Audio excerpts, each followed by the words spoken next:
తెనాలి నియోజకవర్గ అభివృద్ధి ప్రదాత, Janasena party PSC chairman, Andhra Pradesh పౌర సరఫరాల ఆహార శాఖ మంత్రులు నాదెండ్ల మనోహర్ గారి 63వ జన్మదిన వేడుకల సందర్భంగా తెనాలిలో అనేక కార్యక్రమాలు ఉదయం నుండి జరుగుతూనే కొంతమంది అభిమానం చూరుకోవటానికి ముఖ్య కారణం ఆయన యొక్క నిరంతర కృషి, ప్రజాసేవ, అలాగే ఆయన యొక్క ముందు చూపు, మరి అభివృద్ధి అనే విషయంలో ఆయన తీసుకునే నిర్ణయాలు మరి ఆంధ్ర రాష్ట్రంలోనే ఏ నియోజకవర్గంలో కూడా అటువంటి నిర్ణయాలు తీసుకోరు.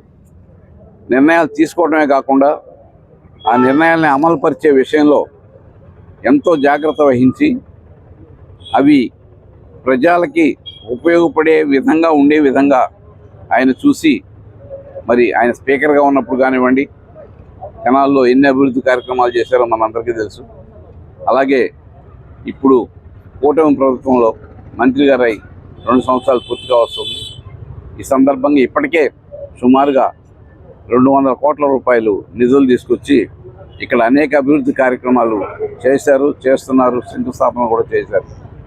ఇటువంటి కార్యక్రమాలు ఇంకా ఎన్నో జరగాలని, జరుపుకోవాలని, ఆయన నిండు నూరేళ్లు ప్రజా జీవితంలో గడపాలని, ప్రజలకు పనికొచ్చే పనుల కోసం ఆయన చేస్తారని చెప్పి కోరుకుంటూ, జన సైనికులు అందరి తరఫున, తెలంగాణ నియోజకవర్గ ప్రజలందరి తరఫున కూడా ఆయనకి మరొకసారి 63వ జన్మదిన శుభాకాంక్షలు తెలియజేసుకుంటూ, నాకు ఇంత మంచి అవకాశం ఇచ్చినందుకు శివగారికి, సాయిబాబా మాస్టర్ గారికి అందరికీ కూడా ధన్యవాదాలు తెలియజేసుకుంటూ సెలవు తీసుకున్నాను. Thank you.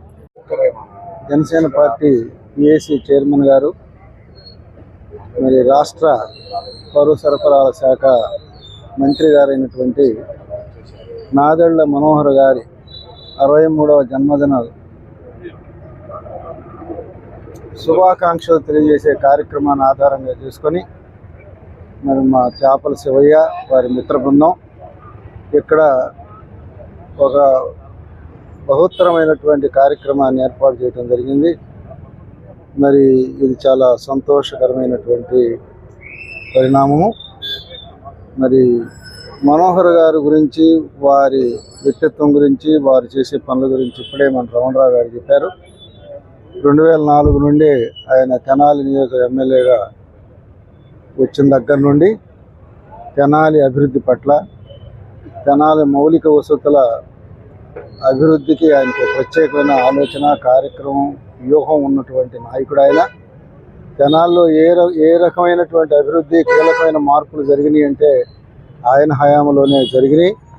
మరి వారి జన్మదిన శుభాకాంక్షలను పురస్కరించుకొని ఇంకెప్పుడు కూడా ఈ జన సైనికులందరూ కూడా ఆయన చెప్పిన ఏ పిలుపుకైనా మరి ఆధారంగా చేసుకొని ముందుకు నడవటానికి ముందుగా ఉంటారని ఈ సందర్భంగా నేను తెలియజేస్తూ, అవకాశం ఇచ్చినటువంటి పెద్దలందరికీ నా ధన్యవాదాలు తెలియజేసుకుంటున్నాను.